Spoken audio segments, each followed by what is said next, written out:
Welcome to N wife kitchen. Friends, idli தோசைக்கு super combination. சவுச்சவில் chutney செய்யலாம் வாங்க. தேவையான பொருட்கள் ரெடியாக இருக்குது. ஒரு வானலியில் எண்ணெய் ஒரு 3 டீஸ்பூன் சேர்த்து, கடலைப்பருப்பு ஒரு 2 டீஸ்பூன், உளுத்தம்பருப்பு ஒரு 2 டீஸ்பூன் சேர்த்து இந்த மாதிரி வறுத்து எடுத்துக்கலாம்.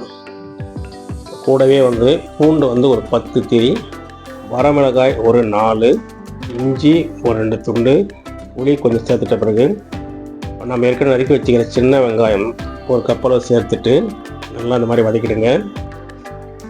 தக்காளி ஒரு 2 நறுக்கி சேர்த்துட்ட பிறகு தக்காளி வெங்காயம் நல்லா வதங்கிறதுக்கு ஒரு 1/2 டீஸ்பூன் உப்பு சேர்த்துடுங்க. கூடவே தேங்காய் துருவல் ஒரு 1/2 கப்பு சேர்த்து நல்லா இந்த மாதிரி வதக்கிடலாம்.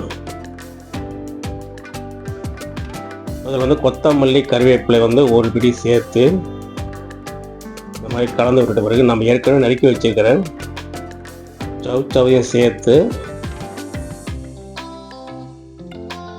நல்லா இந்த மாதிரி கலந்து விட்டு மூடி போட்டு ஒரு 10 நிமிஷம் நல்லா வேகட்டும். சவுச்சவு நல்லா ரெடியாக இருக்குது. இதை கொஞ்ச நேரம் ஆற விட்டு ஒரு மிக்ஸி ஜாரில் சேர்த்து நைஸாக அரைச்சி எடுத்துடுங்க.